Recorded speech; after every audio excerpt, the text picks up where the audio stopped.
Hello, everybody, and welcome back to another episode of At the Movies with William Fletcher. As per usual, I am your host, William Fletcher, and I'm joined, as is very often the case, I'm joined by Mr. Harry Jobson. What it do, flight crew, FTC, flight team, stand up. You can't see me. I did bump the desk, but I did just stand up. But this week, we are going to be looking at the works of, I always get the names confused, but it's Phil Lord and Chris Miller. Yeah, but Chris Lord and Phil Miller just sound so much better, right? The amount of times I've said Phil, I've always said Phil Miller and Chris Lord. Like, it happens. Well, it's all close, the time. but it's close to Christopher Lloyd. Like, you know, it's honestly they should just swap names. That's what I'd do. But yeah, we're talking about mainly their directorial work, the films they've directed, because they're directing a new film, which is the first one they've directed in 12 years. Yeah, so I'm looking at what they've done, and I mean, they did Clone High. I've never seen Clone High. I don't know what it really is, but other than it's a show they did that got cancelled and then got like a revival recently that was also then cancelled. But they also, they wrote some episodes of How I Met Your Mother.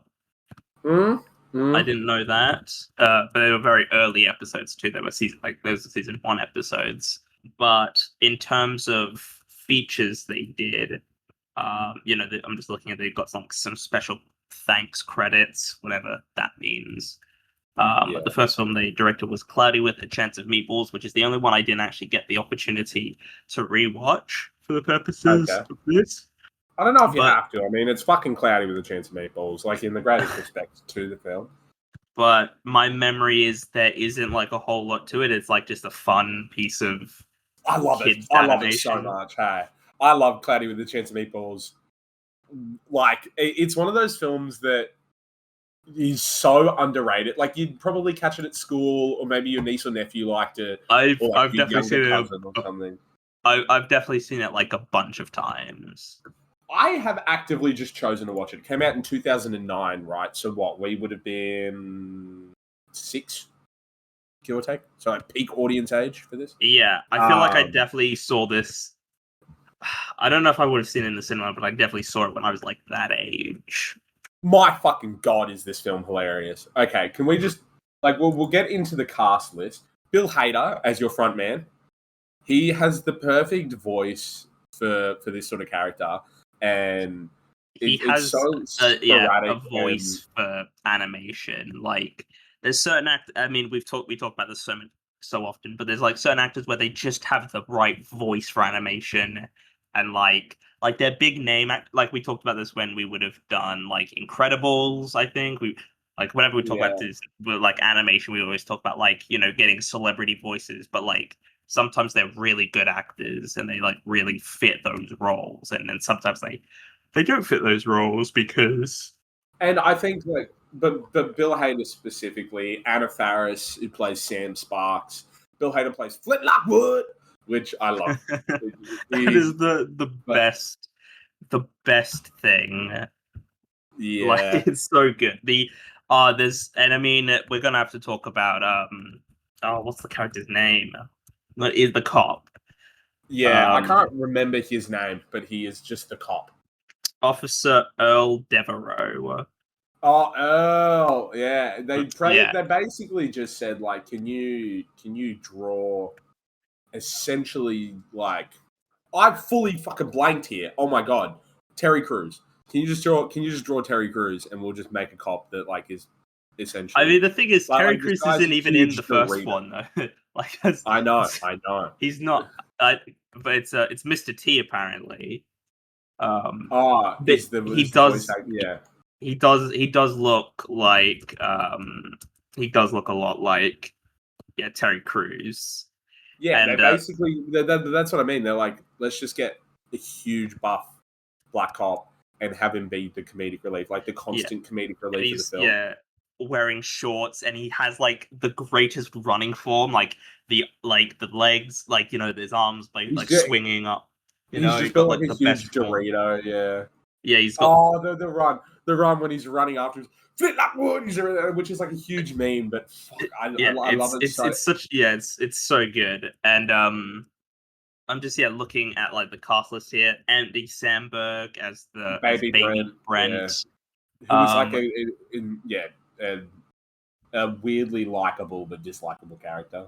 Yeah, you've got Bruce Campbell as the mayor. You've got Benjamin Bratt, Neil Patrick Harris, Will Forte, Neil Flynn. Like so many people. Yeah, I love the character of. Also, this is like Neil Patrick Harris at like peak popularity. And they're like, let's give him no lines. Yeah, this is like the mid, because he's the monkey, right?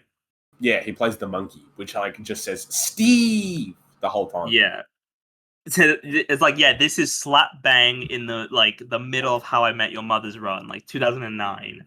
How I Met Your Mother is like season 6 of How I Met Your Mother, like huge, or season 5, like where it's at its peak. Yeah, it's a beloved show. Everybody loves the show. Everybody loves Neil Patrick Harris in that show. And then you just give him a very minor role in that show. I do love in this film, like the plot, and we'll talk about it. Well, we'll talk about it now. The plot is so, like, it's so fucking simple. It's like a reject scientist who creates a big invention, but then it goes wrong and he has to fix the problem. Like, yeah, and you throw like a side little romance in there with a meteorologist, which is like funny. But a lot of why this movie shines and why it's timeless is it is so fucking heavily layered and like with animated jokes. One, the character of the mayor is just completely hilarious. Like the point of just becoming so huge, and when he's like whispering in Flint Lockwood's ear to like bigger, bigger, bigger, bigger. Jokes like that where they cut away is just so pure, and it's timeless for anyone. But I think a lot of the charm and why like animated films like Cloudy with a Chance of Meatballs can be funny from, for a 4-year-old to a 40-year-old is because of how layered the comedy can be. Like there is jokes in there for everyone. My favorite current one, I rewatched the film, not for the podcast. I just happened to have rewatched it like 2 weeks before we were going to do this. But it was purely and utterly because I was when I was in Japan, I was in the snow, and all I could think about was the scene in this movie when it's like ice cream snow, and he goes into this house and he just fucking murks a whole family. And he's maniacally laughing. He's cocking back his arm. He just kills his kid and like sprays his mum up against the wall and stuff. He's got a massive just an ice cream gun, and he's just going around fucking breaking in, like just shoot like throwing like ice cream balls. Yeah, he just he just breaks into someone's house and wipes out their whole family as they maniacally laugh. And the family isn't having fun. They're like screaming. I think it lends itself to it's so funny though. Like visually that scene is hilarious. I think that, the film, it very much has the Lord and Miller style very apparent. Like it really has their DNA all over it. Like it's like they always sort of had that, the personality and what they sort of bring to their films. I mean, but to be honest, I don't have a whole lot to say on it because I didn't have the chance to rewatch it for the purposes of this.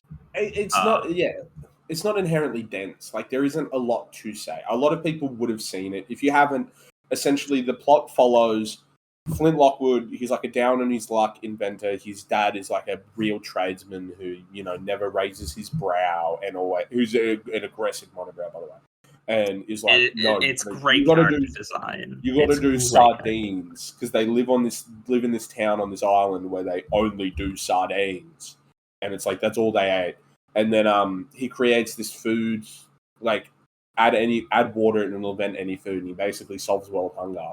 But when he's trying to do it, he can't get enough power, so he breaks into this power plant while this event is going on. Shoots it up into space and then gets stuck in the clouds, and it starts raining food, and he can program it to rain whatever food he wants, and then shit gets out of hand, and then they all have to flee, and he has to shut down the machine and all this sort of stuff.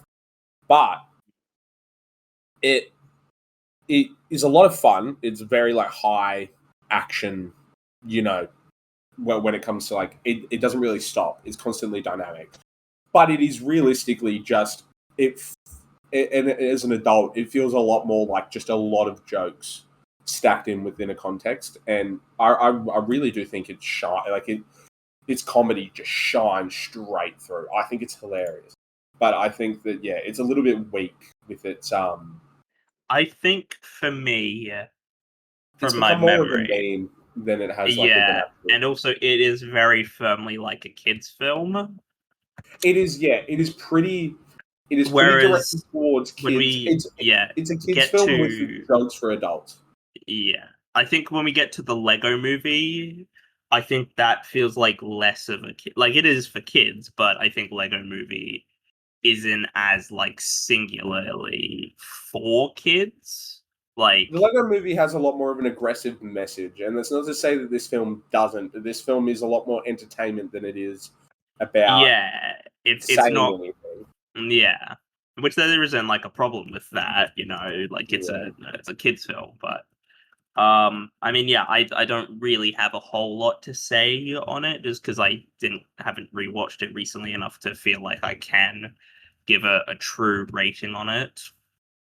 Okay, well, I mean, I could put a number on it. I could put a number rating on it, but I Yeah. can't like go into it properly. From my memory, I've got it down here as a 7 out of 10. I don't know how much that would hold up, but I think taken for like what it is, I think it probably is a fair rating. I agree. I think like there are certain factors that like it as I said, it is kind of just layered with jokes, whether or not you're an adult or a kid. Like you will really, I think it's hard to hate the film. Like it is a lot of fun. It is just pure fun. No matter how old you are, it has something in there that you will enjoy. Like it is fun. Again, there's criticisms there. It doesn't really like do anything or say anything. It kind of says things about gluttony, I guess. But it's a lot like it's a lot more directed towards entertainment than it is art. And that's not to say that it isn't art, because comedy is an art form. And any film, regardless of whether you like it or not, is art. But I just think that it's so dynamic, and that's why it's been able to, like, I think films that say something often stand the test of time because they're saying something. So it'll be referred back to and it'll be acknowledged. It's very rare that films that don't really say anything or have like a direct output goal will stand the test of time unless they're really funny and dynamic. I think another example of this is and I'm not sure if you're going to focus on them later in the year, but the Scary Movie series. And the only reason I'm bringing that up is because Anna Faris is in both. She's like a lead in both. But they don't say they're parodies, right? But they stand the test of time because they're funny, like and they're relevant. And I think it's the same with this, except there's constantly a new meme, and it's part of just that new meme culture that comes. But it's YouTube poop. It's if you know what I'm talking about. But it's just like this sort of like humor that doesn't really mean anything, and I get such a kick out of it. I'm not going to lie. It really tickles my pickle. But I agree. I think it's a 7 out of 10 because it's not 12 Angry Men. It's not. It's not an 8, 9, or 10. It's not a masterpiece, but it's just a good time. I don't know. I have a real soft spot for Cloudy Chance Meatballs. It wasn't even something I grew up with. It just really gets a giggle out of me. But we move on in terms of stuff they've directed to 21 Jump Street. I rewatched it for the purposes of this because it's been a while since I've seen it, and I was able to find the time to rewatch it. I will say it doesn't hold up as much as I remembered it being, but I still really, really like it. I still think it's really good. This is one of the greatest comedy movies, period. This is one of the best comedy movies of all time. And there's a few reasons why.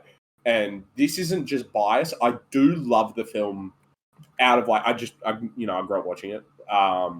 Well, it came out in 2012, so I was like 9. And then me and my brother saw it. Of course we did. Like, you're not going to not let us watch 20. And it is just like one of my favorites. And I think if we want to, like a lot, as we do with a lot of films, we'll probably start with the cast list. I think it really helped to make Jonah Hill, because Jonah Hill was in a really weird period of like, is he going to go drama with Moneyball or, Wolf of Wall Street? I mean, but at this point, this was the year before he did Wolf of Wall Street. But he'd done Moneyball, a very serious drama. Oscar, Oscar nominated for that. Yeah. So to come back, and he was also Jonah Hill in this period, like however you want to say about him as a person or his career. In this part of his career, he was getting so much hate for losing weight. It was insane. I'm aware of that. Yeah, that he's sort of, and he got treated by Hollywood like shit for it, because they sort of, and he is still pudgy in the movie. Like, I'm not saying he's ripped, but he's not, like, an interviewer said it. He's like, was it like not being the fat funny guy anymore? And he's just like, what the, or do you still think you are? And it's like, what an insane thing to ask. It's weird how he, as an actor, like on interviews and stuff, he always sort of, people ask him about his weight and all that, and I think it's this weird thing of like, because I don't want to be like that guy, but like they wouldn't ask this to, like, well, actually that's not true.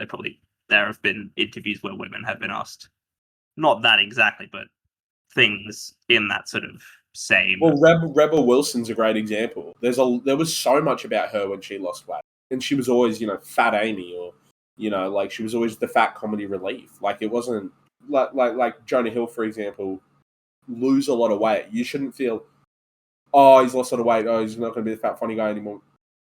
It's probably that he's pulled himself out of a huge mental hole, and what you see on the outside is often a reflection of how you feel, of what they're feeling like on the inside when it comes to like physically. And so that bit on Jonah Hill, but he was in a really weird period in his career, and it's really good. They do focus on it a little bit in the film, where, because he's going up against Channing fucking Tatum, who I mean, like that's at the time he was Magic Mike, step up, like, and not only is this my favorite role Channing Tatum's ever done, because he is so funny, like naturally he's just so funny, but playing off Jonah Hill, who, look, they talk about it a bit with his character is unfit, and Channing Tatum like trains him. They make Channing Tatum out to be a fucking idiot with an IQ of like 40. Like, that's his bit. So I think, like, they get. It's just really interesting to me. Like, and I'm just looking at Channing Tatum's like career up to this point, because it looks like he just did a lot of like crap, like high school, like romantic comedies and stuff. Like, he hadn't done anything like of any sort of substance, and he hadn't really sort of established himself. And I think this was the film that did establish him as like, he actually like has as like a leading man, and I mean, now he's fucking Gambit in the next Avengers. You don't know, you ain't about to ready. I don't know. I think it's really interesting, and why I think like, for me personally, I have to disagree with you about how it ages, because the chemistry between Jonah Hill and Channing Tatum, I think the reason it ages well personally for me is because they don't really beat down on each other. Like, it's not really about Jonah Hill. Like, they reference it. I didn't say when he's on. I wasn't saying that, like, I think this film has dated or aged. Like, but I think.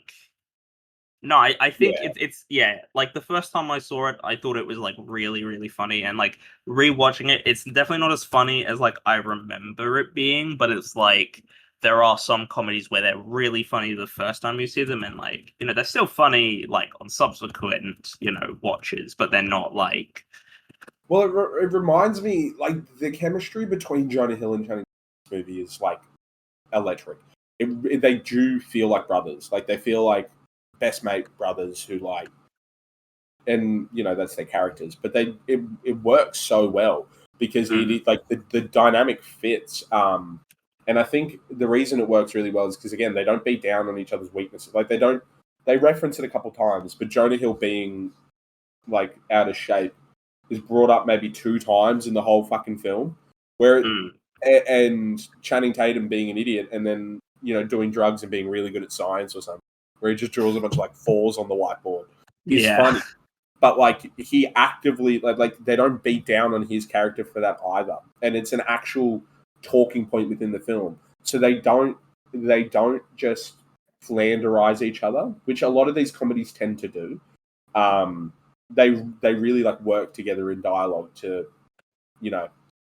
be a genuinely realistic duo. And then you've got, the actors around them. Brie Larson, a young Brie Larson in this. We know how I feel about Brie Larson. I'm in love. I did not know Brie Larson was in this when I watched this the first time, and that was very weird because I was sort of watching it in the context of like, oh, that's like Captain Marvel, Oscar winner Brie Larson, Well, she would have been, 23 when the film came out? It came out in 2012. She was born in 89. Yeah, so that would have been what? 20... She would have been our age. Pretty much, yeah. So, yeah. And then, there's Dave Franco. Who I think should get more respect on his name for creating a career outside of his brother. I think the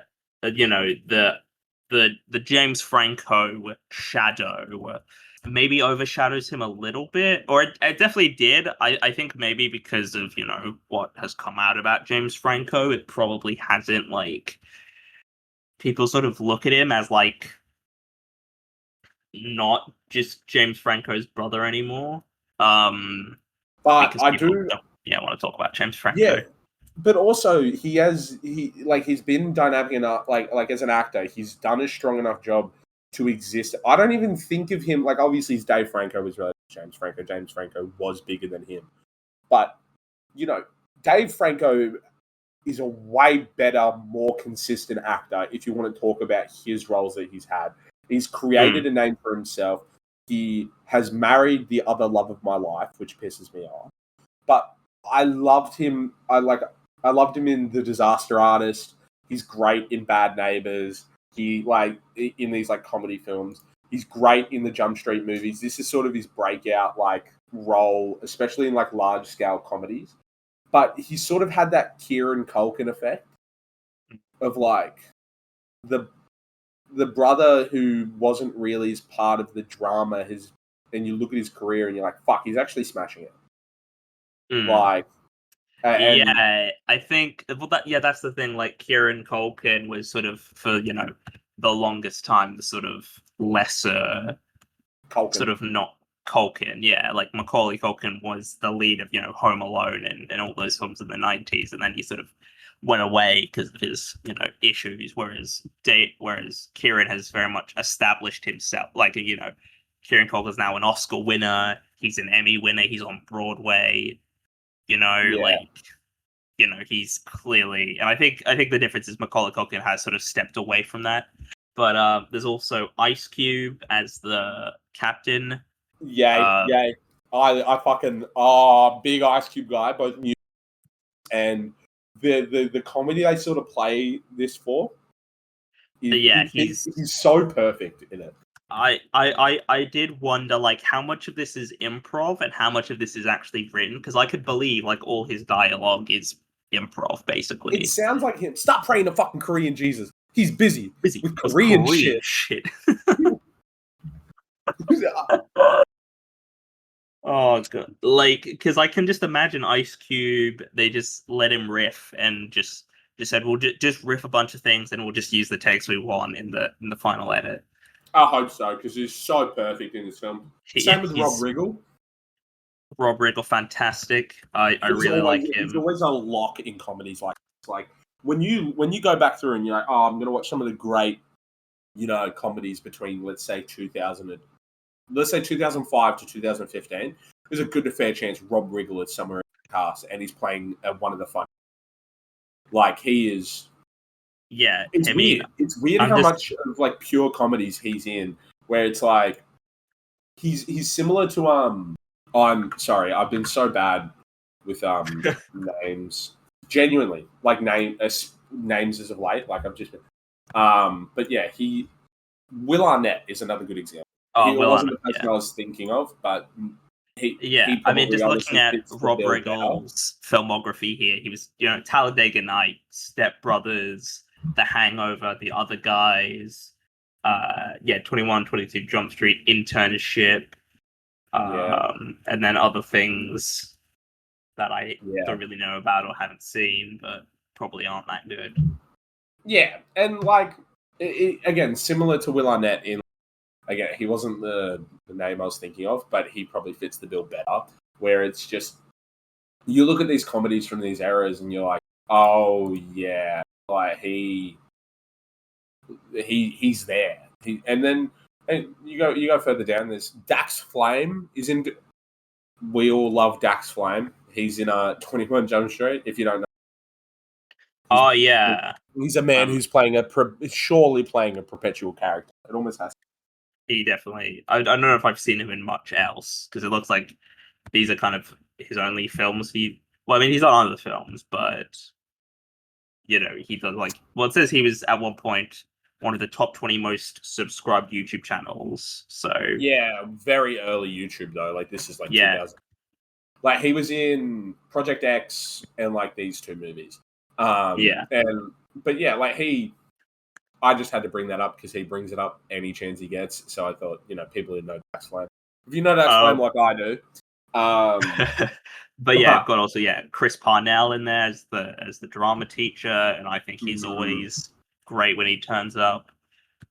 Ellie Kemper, I think is great. I think she's a fantastic comedic actor. Nick Offerman. He just plays that stoic. He plays like a stoic comedy really well, like someone who's been dragged down.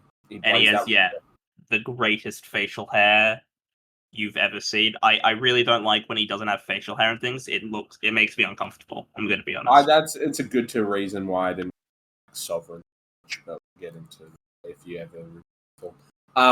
But yeah, got Jake Johnson as the principal for like one scene, and I like Jake Johnson when he shows up. Dakota Johnson as one of the other undercover cops, and Johnny Depp has a cameo in there as. Well, yeah, because we haven't even mentioned 21 Jump Street is a film based on a TV series. The other undercover guy is the other one, and they both get brutally, and like my god, they get shot. They get shot so much. That ending scene is hectic, but the climax of the film is I mean, we've barely talked about the film. I mean, it's Channing Tatum and Jonah Hill going undercover as high school students, even though they look like they don't look like high school students at all. I think it's great because the film calls it out. It's not like when you watch like the Tobey Maguire Spider-Man films or even the Andrew Garfield Spider-Man films where they've got like Andrew Garfield's like 30 in the first Amazing Spider-Man, and I think he looks college for sure. Yeah, he works as a college student. He doesn't work as a fucking high school student though. Yeah, like Tom Holland is looks like, well, he's like 19 when they cast him as well, but he looks like a fucking high school student. Well, we've been talking about the Ted series. Max Bullholder is like 27, 16. To be honest, I didn't know that. I honestly thought he was like on the young. I didn't think he was. And then it throws you off, and then you notice it, and you're like, oh. Yes, they've got to go undercover as high school students. For a drug called, what is it? Work hard, yes. Play hard, yes. No, that's the second. That's the second. This one is what is it called in the first one? Hey, it's a drug, like it. Yeah. Oh, HFS or holy fucking shit. Yeah, holy fucking shit. Yeah, because that's what it makes you do, and yeah. And I really I like there's a sequence where Tatum and Hill they take the drugs because they find Dave Franco is the one selling them, and he makes them take it there. and then they, they finger each other's mouths. Yeah, they finger each other's throats in a toilet to try to make each other. Which I had seen that clip like out of context several times before I actually ended up seeing the film, which I thought was, yeah, I thought it was funny. Well, yeah, they start tripping. There's that the scene where they talk because they run into Rob Riggle and they're talking to him and then his face is like a ice cream cone and then his eyebrows go down and they form like a mustache and he looks like yeah, put your tongue back in your mouth. Yeah. And then Channing Tatum is going like and then he's like, don't blow on me, son. And he's like a fucking Furby. Yeah. It's great. And then there's because then they just start they get all this confidence and Channing Tatum's beating the shit out of instruments and dives into a cymbal. Not a cymbal, like a gong and a gong, yeah. Yeah, and Jonah Hill's in a relay race and he's just and then he makes a baton penis. Which I noticed on watching, it sounds like Rob Riggle is about to break when he's saying that. He's he pauses because he's about to break. Which I always love that when you can when you watch something, a movie or a show, or whatever, and you can tell the actors are trying not to break, and they in Always Sunny, I find it a lot where an actor. Where there's where have clips in there where they just do break in Always Sunny. Yeah, and they just turn away, but you can see they've lost their shit. Yeah, no, I really, really like this film. I think the film is very minimal on the action. There isn't a whole lot of action in it, really. It's about 2 or 3 action scenes, and after that is a car chase where they're changing cars. Yeah. Oh, I do really like the action sequence. I say, quote unquote, where they're because the Hill and Tatum they've been training to be cops and they're on bicycles. They're in chasing him through a park. Yeah, and they're just on bicycles and it's got the dramatic music and then it's just a faraway shot and you just hear the wee very faintly and the sound mix. It's great. And I think that's where a lot of the comedy of the subversion. For example, a huge plot point that carries on to the second film is they just get their character profiles completely switched up. So they end up. So Jonah Hill's character ends up being the jock, and Channing Tatum is the nerd, is the geek, and I'm so glad that they run with the same character profiles in the second film. But in the first film, it's they get them split up and they just go, okay, well, how would Jonah Hill navigate this situation? And it also is a bit of a commentary on how high school has changed because it's technically a high school comedy, and it's the context of jocks aren't really a throw a slushy in their face and push them down like fucking Glee, where it's more that's the amount of characters that get slushies in their face at Glee, dangerous. But there's that scene where Channing Tatum's explaining the rules of high school, and then they get there, and it's you one strap the bag. You don't use 2 straps. You one strap the bag, and then everyone else is two strapping. They're all environmentalists, and they're all and they walk past all the different groups. They're those are goths. Those are I don't know what the hell those are. And it's the in crazy wacky hair, bright costumes. And then there's one that's hipsters, I think they walk past. He's I don't know what they are. And they're wearing plaid, flannel shirts and shit. But I still think it's funny because it'd be harder for a kid nowadays to watch this film. A kid in 20 years from now probably won't find 21 Jump Street as funny as our generation. Probably not, no. But that's because what we know. That's what we grew up. We watched it change from that to that to that to that. So I still remember high school as the cooler kids weren't fucking jocks or whatever. It was it wasn't really the cooler. The dynamic had completely broken down. But that's what I knew of. Where it is our era, and it's our era. We sort of Yeah, like at my school, like I don't know if I'd say bullying was like not that there wasn't bullying, but like I just think like it wasn't. It was it was less like a jock throwing a kid in the locker and more like two dudes that already had a problem with each other. It was very much It's weird, but yeah, I do think high school comedies. They're definitely like products of the time. Like you watch certain. I mean, even comedies in general, like beyond even high school ones, they'll use like certain words that I can't say and I won't say. But there's like words that like, oh, that was completely normal in the 90s. To call someone a gay slur or whatever. Because like that's what there's like I think there's some really great moments of comedy. There's like there's the scene where they've gone over to like Dave Franco's house. Is it Dave Franco? It's someone's house and Dave Franco's there, and this is completely his guy. He starts playing a guitar for no reason, which is just like such a common like trope. Is there's just a guy at a party who will pull out a guitar to be, for whatever reason. And like, I fucking don't like people like that. I really don't like people who just like, they pull out a guitar and, they just sort of kill the mood. Yeah. And they just kill the mood because they're like, oh, I want to show off my guitar skills and no one cares. Me personally, I think this film ages I think it ages well in a lot, and I think its comedy helps with that. And it's so just funny, and a lot of it is because of the chemistry between Channing Tatum and Jonah Hill. Yeah, they've got Channing Tatum's like shots. I will say they've got fantastic like chemistry between them, and listening to interviews and stuff between them outside, like they do seem like genuine, really good friends. Like they developed a real rapport with each other.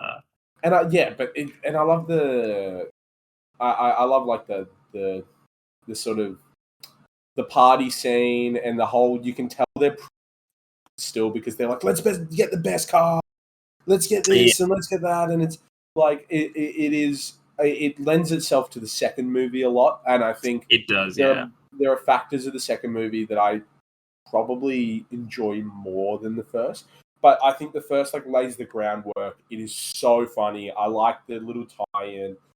If you don't know, that like our point is that like I don't know, you'll figure it out. But there are jokes in there that I still actively like. Not So Slim Shady is the first joke in the whole movie, and it's that he just goes up to him and he's like, "What? Not so Slim Shady?" I'm like, yeah, because he's got the dye, he's got the bleach blonde hair, he's got like the white tee, with the backpack, with the backpack, real Slim Shady is playing over the like opening. It's it's a great. That's a fantastic song. One of the best Eminem songs. It is kind of bad that Jonah Hill's character fall in love with a high school girl.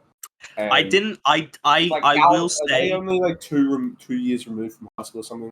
How long? I don't know. Let me look. Well, actually, I don't know how long it takes to become a. There's a time jump. I think it's something.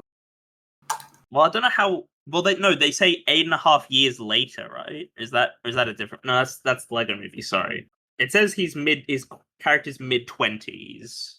So let's say our age. Let's say 23. Let's say 4 or 5 years out. Well, actually, I don't know how long it takes. It doesn't take that long to be a cop, does it? Like not in the US. It's like 6 months, but they don't do it straight away. I can't remember, but it's not a hugely significant one, but it's still a bit grey area. Yeah, because I mean, do they make a point of how old she's meant to be? Like, is she meant to? Well, they're seniors. They're seniors. If it's like, because it's prom and they've got like all the pictures and everything, so I'd assume this is like 18 graduating year. So maybe she is 18. It's still weird. That's still a bit weird. Yeah, it is still. But yeah, outside of that, like, if I was to pop a rating on this film, and honestly, like, fuck, bias is coming through. It's an 8.5. It is a really strong 8. It's a really strong 8. I love this film. Yeah, for me, I'd also say it's a solid 8. Yeah, I really like it. You know what? 9. It's a light 9. The Man coming in with the Fantano-esque looking rating system here. Yeah, Decent to like 9 out of 10. It's a But decent to you like. will Yeah, it's that Denzel yeah, Curry 8 curse, but like. yeah. But anyway, Yeah, yeah. So yeah, I give it an 8. You give it a 9. Actually, I'm you've giving it a bumped up 9. to, but like a low 9. Like it's on the border between an 8 and a 9. If I could, nah, it's yeah, I mean, you can do a half score, but you can do a half score if you wanted but yeah, to. but it leans more to like it'd be an 8 point. So I'm just giving it a 9 because it's over that crux of like Yeah, if yeah. it's an 8.5 or under, it's an 8. If it's an 8.7, it could almost just be an 8. But it's a 9. Like It's a 9. Okay. Yeah. And then we move on to the next film, The Lego Movie, which I rewatched for the purpose of this. I have not seen this film in, I'd say, probably close to a decade, nearly. Like, I genuinely can't remember the last time I watched it. I did see it at the I cinema when it came I didn't out, get but around to rewatching it. It's been a hot minute. did you see it when it came out? Yeah, but not at the cinemas. I think I just like as soon as it came to Disney, I saw it. I don't. When was the first time? Maybe I did see it in cinema. I don't know, but I fuck with it. Mm. I'm a big fan. I rewatched it for the purpose of this. It did not hold up for me as much as I remembered it being. Not to say that I don't like it. It's just like, I don't know, maybe I just didn't I've grown, not that it's like a kids movie, but it's sort of like, I don't know, something about it. It It didn't. became there was a period where it was so fucking obnoxiously popular that it became Yeah. a bit too big for its own britches. It's like Riptide. This movie to me reminds me of the song where it's like, yeah, it's kind of a good song, but it just got played. You know what I Oh my mean? god, the But Everything Is everywhere you Awesome went, song is yeah, but just. everywhere you went was, and I think the best part of the movie isn't even Emmett. Like don't get me wrong, I kind of fucking love this movie, but it is largely because of the comedy. And again, everything else outside of the jokes, like the actual physical meaning, like the deeper meaning and stuff, I don't actually care for that much. I just really Mm. like, Batman. Will Arnett's Batman. I like Liam Neeson as the cop. I I love, fucking the whole like. So what? A ship is just going to appear out of nowhere. Oh my Oh god! my god. Yeah. Yeah. Um, Are you ready for this? Oh no, then we're ready for that. Like I don't know. that's so good. Yeah, I mean, I have a lot of nostalgia associated with this film. I love Lego. I still do. I still love Lego. The problem with Lego is it's too fucking expensive now. So it's just Yeah, like that's the biggest problem with Lego is it's too expensive to buy Lego now. But yeah, I remember the Lego Movie video game. I had a mate, he had it. We played the entire game in like a day. hmm Like we played the first level all the way down to the last level in like a day. Like we had a sleepover, so it was like a 24-hour period. Like we played it for how many yeah, hours, went to bed, woke up the next morning, just kept playing until we finished it. Um but yeah, it doesn't. I will say this: the Lego Batman movie is better. I'll say that. Um, yeah. It's not the which I mean, best. I just like if we're talking about the film, like again, we do the fucking cast list, whatever. But we just sort of spoke about it there. Like it is pretty strong cast, but and it has like a good message, which is mm, going to contradict what I was saying about Cody Chen's films. A good message typically last quite a while. Eh, eh. Like I like. Don't get me wrong. I love Charlie Day's energy as Benny. A spaceship, spaceship. I got a spaceship. I love that. I mean, I love this was the Morgan Freeman first as film. Vitruvius. He's so Yeah, this funny. was when I really discovered like most of these actors. Like this Elizabeth was Banks, who's huge. She's great as Wild Star, but she plays it in like super straight. Like him. Yeah, I mean, yeah, this was Chris Pratt. This was like, I mean, this was the same year as Guardians of the Galaxy, which really launched Chris Pratt as an this was A-lister star, and I feel like people. I mean, this was before people were sick of him. when you look at the cast list on Google, like just on the first name that comes up is Will Arnett as Batman. Like that's how well of a job that, like, don't get me wrong, Chris Pratt is great as Emmett, but the best parts of these films are the characters and the characters and the comedy that comes from them, not really the plot or the fucking overall, like this whole. I think the film comes alive in like the action sequences, like just because of the animation. And I was sort of thinking about this. I understand why to a degree they couldn't. Well, not why they couldn't, but why they didn't. I would have loved if this was like stop motion animation instead of like 3D animation. Like, I do think they did a great job with 3D animation, to be fair. Like it like to get the Lego looking that smooth is it I think if it was stop motion animation, it would look better, honestly. I think it would be great if it was like stop motion animation rather than just being done on a computer, because I don't know, there's something about 3D animation that I think would just make it work better. Well, stop motion, yeah. Yeah. I also sort of think that the film is aged a bit poorly due to the whole fucking, like, the entire conflict of the film is that, like, Will Ferrell, who plays the main villain, is like the dad who owns the Lego City and the Lego worlds, and he doesn't want them to be fucked with. They're perfect sets that he's built, and he's gonna super glue them together. And it's like, oh no. And the message of the film is like remain creative and don't stick to the set and everything. Yet all Lego has done since this movie has just like they make all of their money off these extravagant, expensive sets that people build to the T. And like, yeah, they have show like, it's in Australia. What's it called? It's Master Builder, but it's something about Lego. Yeah, like Lego Master Builders. Lego Masters. Lego Masters. But Lego as a company, similar to what I've said about Barbie and Mattel and the sort of, is it's just sort of like, really? It kind of just feels like you want us to buy Lego a little bit nowadays, like as I've grown up. As a kid, though, I love the movie, and the comedy still stands like so well.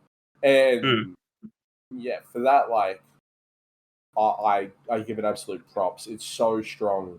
I'm so glad we're talking about comedy directors here, but it is so strong. It is so strong in its comedy, but I just feel like it falls short on like what it's trying to do and say. I think when this came out, this was like a huge shock for people. Like, I think most people thought this was probably going to be like some crass commercialist, like the Ninjago show. But like, it's just trying to sell it. I think the reason why people love it so much is because it wasn't what they thought it would be. Like it was better. It exceeded expectations. Yeah, and so people sort of overcorrected into thinking it's like a masterpiece, when it's like not. Whereas like now we've got the standard of like companies that can actually make great films without having us expect that it's just going to be some sort of sellout. Yeah, and I think that's maybe what people sort of expected from it to be, crass commercialism, bullshit, and then ended up being like more than that. So people sort of give it so much more credit, even if it's not actually like that great, really. But that's just me personally. That's just my opinion. But yeah, I think it, like, as a film, it's just not as. Yeah, it's just sort of miss it. Like, it just isn't. It doesn't hold up on like a rewatch. Not as much. I still think it's very funny. Yeah, no, I do still think it's very funny, but it's just like the actual me being engaged. Yeah, not nearly as much. Yeah, and I didn't. Also, I don't know. I'm at a point where, I mean, I have been for years now, but I'm still so fucking tired of Chris Pratt being in everything that I'm just sort of like him as because he's a very bland. I mean, the character's meant to be very bland, but that doesn't necessarily like lead to the most interesting characters to follow, because he's meant to be very bland and a real blank slate, boring character. He's the everyman. He's the everyman, yeah. Yeah. But it doesn't translate as like an interesting character I want to see you know. But that's just me personally. I agree.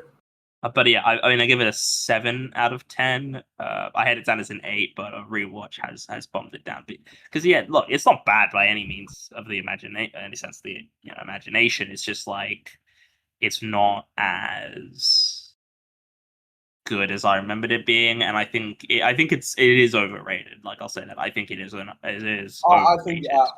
I would have to agree. I do think it's overrated. Uh, yeah, I give it a 7 as well. But purely comedy because purely for just how funny it can be in certain moments.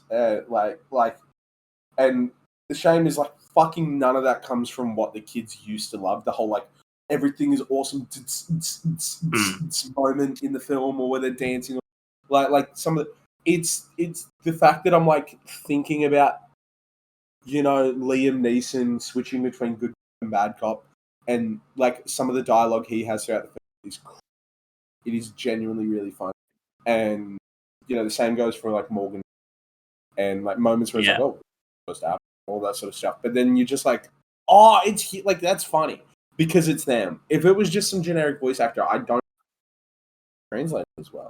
So yeah, it's a 7 out of 10. Also, we probably should mention that the Lonely Island did their guest vocalists on the "Everything Is Awesome" song. Yeah. I mean, I think we've talked about this before. We're bigger Lonely Island fans. Yeah. So yeah, big.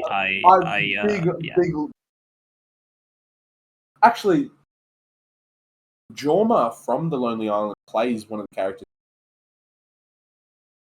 in one of the big scenes, because you know how Jonah Hill plays Green Lantern. Well, oh yeah, Channing Tatum is Superman. Yeah, and I think he's like a philosopher. He's a Shakespeare. I think he might be like Shakespeare. He plays but yeah, I remember seeing he was in the film. This is back when I was peak Lonely Island. But yeah, he's in that moment where they're counts deciding this sort of stuff. Don't quote me on that. But yeah, but I don't know if he is. It's good to see. Him. Well, I think the Lonely Island 3 individuals are just so talented. Yeah, they're so talented. Great, and I hope they make another album at some point, but they probably won't.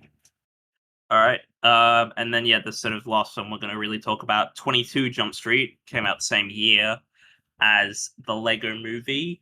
I will say for me, this is a step down. I definitely don't think this is as good as the first one, but I do still really enjoy it. I still really like it. I still think it's a really great comedy. I disagree. I think it's just as good, if not. I think it is fucking dead on par. And a lot of that comes from just small. Obviously, it's still just as funny. I like the discussion, instead of talking about high school, how it more reflects frat culture and that sort of weird artsy side of university. I would know I was friends with a lot of the artsy fartsy guys, wishing that I was one of the frat. When you look at, we don't really have that in Australia. In Australia, a lot of them are just sort of artsy, whereas in the US, they have that frat culture, which I wish is something I could have maybe experienced firsthand once, but it's okay. I'm an adult now. Don't have to deal with it. Not that I want to be a frat guy, but it just seems fucking insane. It just seems like one of the most to see it with your own eyes would be it'd just be cool. But a lot of humor comes out of this sort of frat culture of we just need to keep, and Channing Tatum obviously fits that bill so well. But the whole we just got to keep bursting through ceilings, and if we can just, and he's doing the fisting motion with his hand, and it's the frat dudes are obviously oblivious to that, and they're very much his vibe.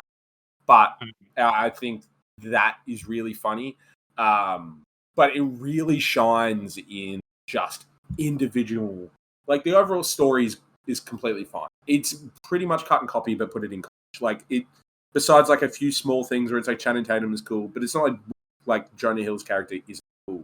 It's just that they're hanging out less. So there's a bit of a lot of the discussion is them more internally within their own trip drifting apart or realizing that they don't have to hang out together all the time. But and it's almost like a romance breakup movie, but they don't break up, like, obviously, the movie. And it's almost like the montage of them, like, doing things they used to do together, but, like, Channing Tatum's trying to do it with, what is Zook?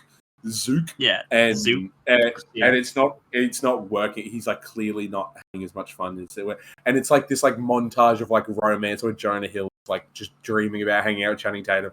I love that. It's genuinely, like, a really funny bit.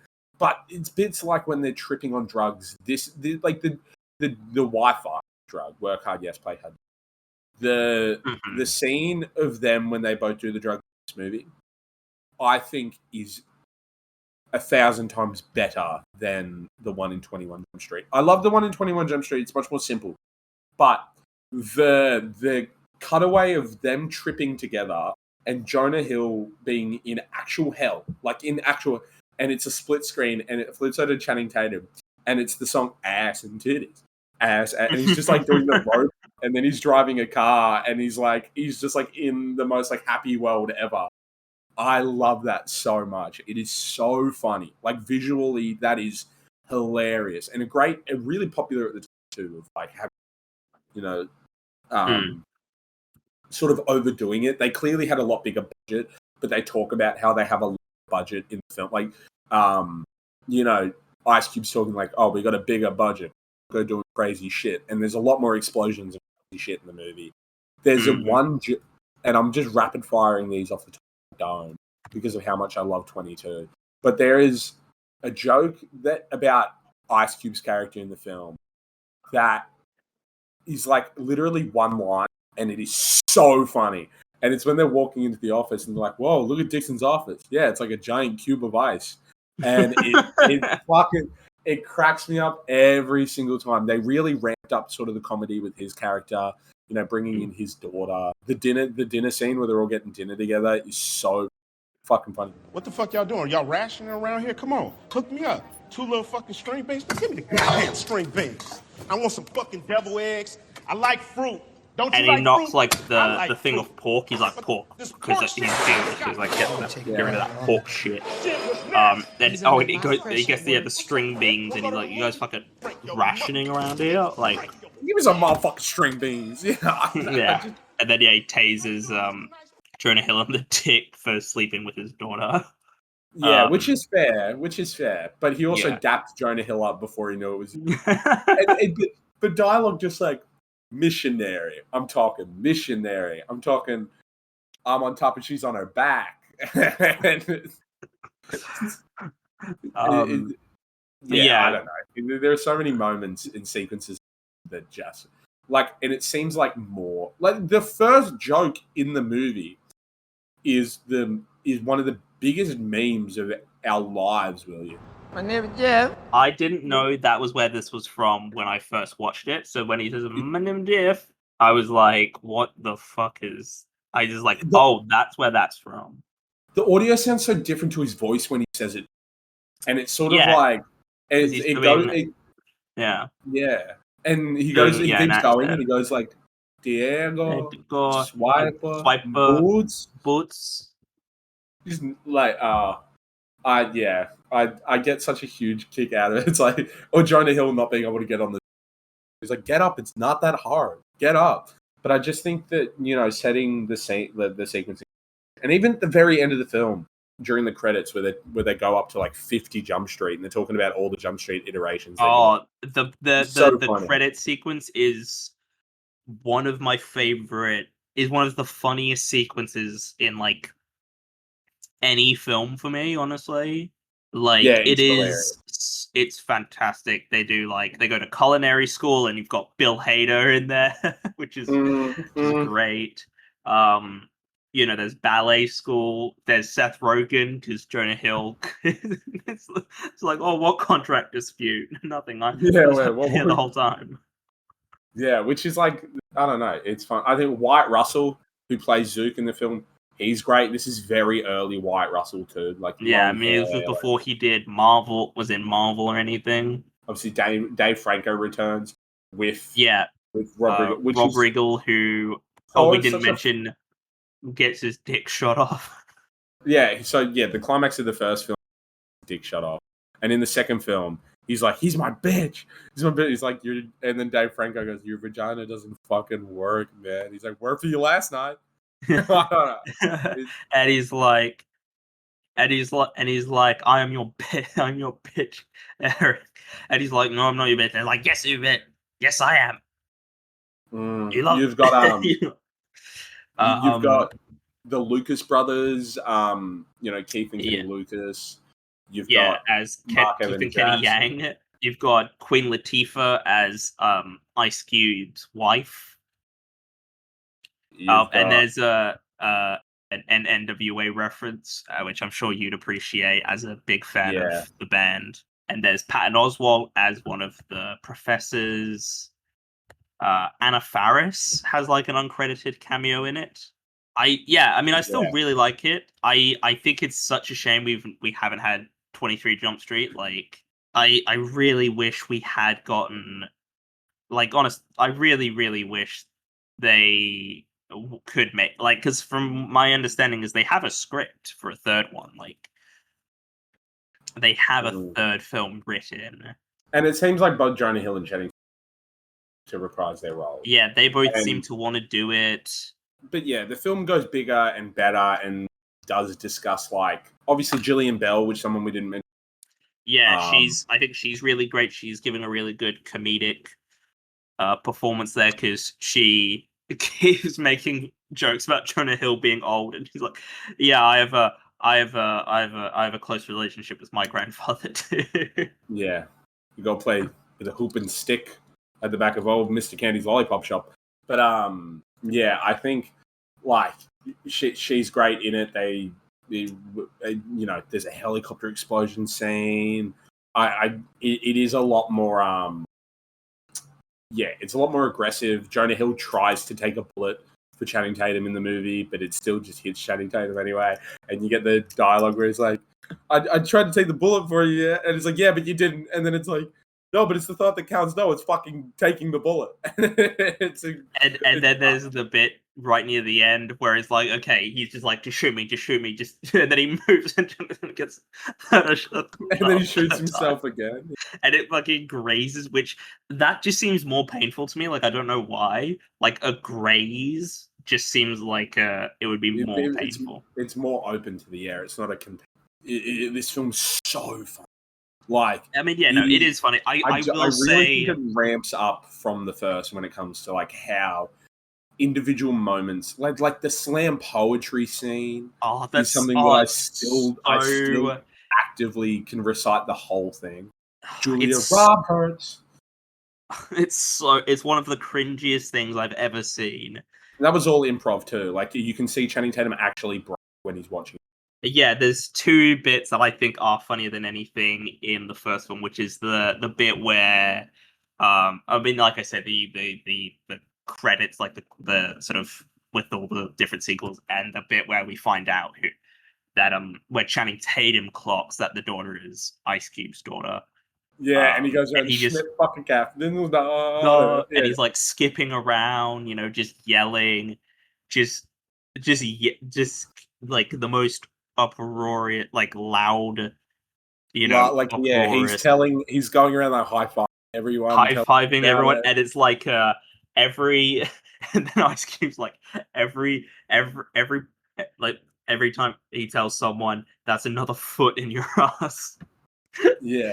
And he pulls out the gun and Channing Tatum stops immediately. Like, he aims the gun at him and Channing Tatum's like, it's really not that. Not really funny. Well, the scene begins with Jonah Hill putting on like a stab vest, and he's like, he puts on a bulletproof vest. He's like, what the fuck is going on here? And I mean, that great moment with like the crash zoom into Jonah Hill and Ice Cube when they realize like who is who. Like, just the crash zoom it's fantastic. I mean, yeah, look, I do like this film quite a bit. I don't think it's like too different in terms of like overall quality. I think I just find the first film just like a bit funnier personally.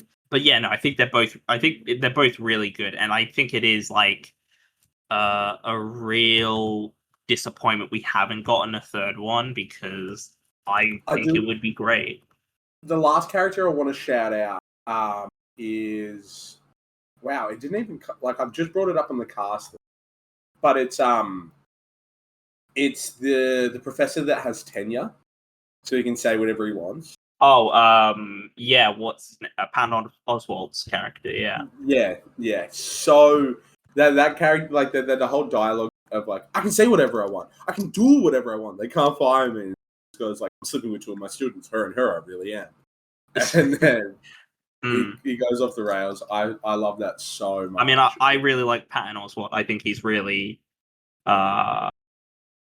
he's really great. I really like Patton Oswalt in general. You guys play football? No, this is my fucking computer. I'm like, yeah, that's exactly how should talk. Like, and I'm just looking here that Channing Tatum has said that Tatum, Jonah Hill, Phil Lord, and Chris Miller are like agreeing to smaller producer fees. Like, they're willing to take a pay cut. But Neil Moritz is like the other producer, and he's not willing to take a pay cut for a third one to be made, which I think is just to name. I think you could sell the third one though. Like, I don't think they even need to. I think you could sell I reckon it. Like, they could. Have a decent sized budget, but I reckon absolutely the time is gone. It has been 12 years since the last. I mean, I give this one another 8 out of 10. I do really like it. I think it's really great. And I give this one a 9 out of 10. Yeah, it is. Yeah, just a slight slip down from the first one, but not by much. It's like, I give them both the same score, so it's like they're really not that different between each other. Which is something so refreshing as well with like a comedy sequel, is that this film is still really fun. Yeah, and I think it is a real shame that we will probably never get a third one. But yeah, I mean, Lord and Miller, they were going to direct Solo. They didn't end up directing that because they disagreed with the vision. They disagreed with Lawrence Kasdan, who was the writer, because they were doing too much improv and too much having fun. But I'm like, what did you think was going to happen with these two guys directing it? Like, that's what these guys do. Like, this is their like thing, like. From what I've read, they had done like a 3/4 of the filming. Like, they had filmed a majority of so they started filming in January 2017, and in June 2020 they fired them. They had about 6 months of shooting, which like that's basically as good as done, I would have to assume. Like, yeah. And they were apparently encouraging too much improvisation from the actors, which was believed to be shifting the story, of course, from Kasdan's script. And then, apparently, to appease Kasdan, who was unhappy with things not being filmed word for word, Lord and Miller shot several takes exactly as written, and then shot additional takes, presumably with like improv. Which I don't see what the problem with that is. Like, honest to God, just film it different ways and just see what works in the edit. Like, that's the whole point of editing. Fucking Disney coded. You know what I mean? Like, look at a modern film that just came out. You've got Nirvana, the band, the show, the movie. Yes, great film. Yeah, I haven't seen it yet. I will, and I'm very excited to. But I know a lot about the production process of it. This film was built by the editors. I mean, that's the thing. There are films where like the editing saves it.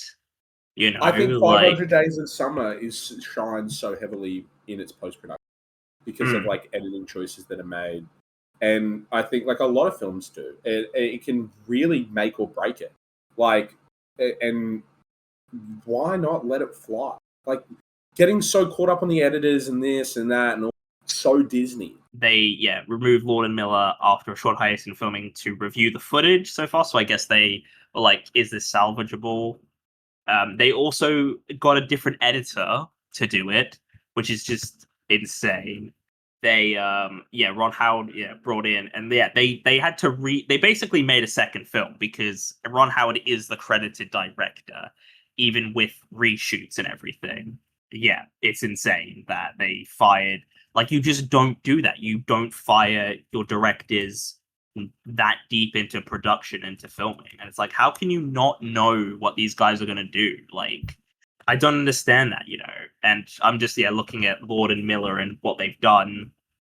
They were offered a treatment to write a script for the Flash movie, but they decided to drop out of doing that to do Star Wars, which does actually make a lot of sense, because at that point, would you rather do Star Wars or do whatever the fuck DC was trying to do?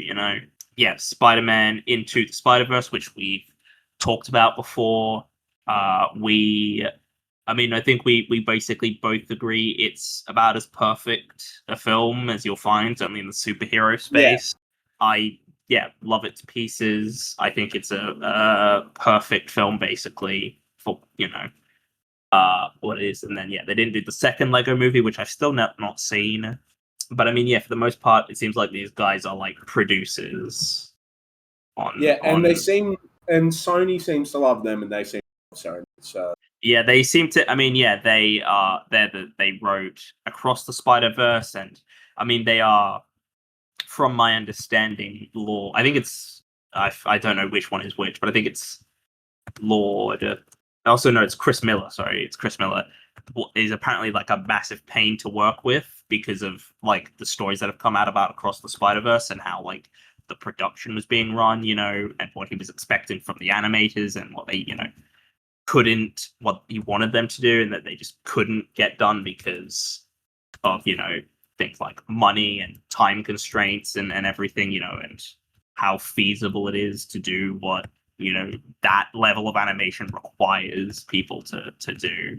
And they apparently have basically restarted work on Beyond the Spider-Verse, is my understanding, which isn't a good sign, because I think, like, I mean, how often is it that a film basically restarts production and actually turns out good? It's a diamond in the rough when you look at them. Yeah, we're tying this into the release of Project Hail Mary, which is out this coming week. I have already seen it. I saw it at an early screening. So I mean, I don't know if I'll say anything, and I'll just wait for it to come out, and then we can talk about it then in the review of the year. But I mean, Harry, are you looking forward to seeing this, or because you're a big fan of The Martian, as we've talked about before, and this is another one of the author of that book. This is like another one of his books. Very much so. I saw it as a preview. Yeah, absolutely. Like, big fan of a lot of the people involved in making this film and their works. Even when it comes down to the cast, I get an idea for the tone. I'm probably going to watch it this coming weekend, because it's also the only film coming out in the cinema that I actually give a fuck to watch locally. But Project Hail Mary, I'm pretty excited for it. I will say it is, you should get the theatrical experience if you can. Like, this is a movie that demands to be seen on the big screen, and I think that the film is to I'm not going to put a number on it or anything, but Project Hail Mary is kind of what I think blockbuster filmmaking should be. It's like, how James Cameron is trying to, with Avatar, make like get out of your seat, see it in the cinema, like visual feasts for films, but he forgets the concept of writing and character and story and plot and all that shit that actually makes up a film. This Project Hail Mary, like, it has all those things. Yeah, well, very excited for it. I mean, it's just what like blockbuster films should be striving to be. But we'll talk about it in the review of the year episode, because you'll have seen it by then. It's so refreshing and great when you can look at film now and see that these men are still getting work and they're still producing. Looking forward to, so I can't say yet, but ideally is still producing high quality films. Like, and you see the newer age of like these Rucka boys coming through, who, if you've been on YouTube for quite a while, or you're Australian and we're on YouTube, if you're just basically my demographic specifically, and you're a little bit bogan and you used to get a real kick out of like Max Mofo and Filthy Frank, you probably also watched Rucka, and seeing what they're doing as brothers in the film industry right now, and seeing what in horror, whereas like Phil Lord and Christopher Miller and comedy, but like nonetheless, it's good to see that it's not all just fucking James Cameron's. And as much as I do love Nolan, big fucking The Odyssey, you know what I mean? Instead of just like being able to have Project Hail Mary coming out, which looks to be a feel-good sort of kind of movie. And I think we need a bit more of that. We need more people in the film like Miller and like the Rucka Rucka Boys. And yeah, it's good. It makes me more hopeful for the film, like in the future. And I mean, yeah, I know it's like based off a book, so it's like IP adjacent, but it's like I don't know, it's something new, and I mean, to be honest, people don't read books as much. So I don't think it is like a problem here. It's not just a remake of something, it's, you know, an adaptation of a new story for a lot of people. Yeah, I think that's pretty much it. Thank you, Harry, for joining me for this week's episode. Well, thank you for having me, of course. I hope you've enjoyed listening, and we finally get to talk about some comedy stuff on this show with Harry, because Harry loves his comedies. It's my shit. It is my jam. Thank you all for listening. I hope you've enjoyed, and I'll see you all in the next one. Goodbye.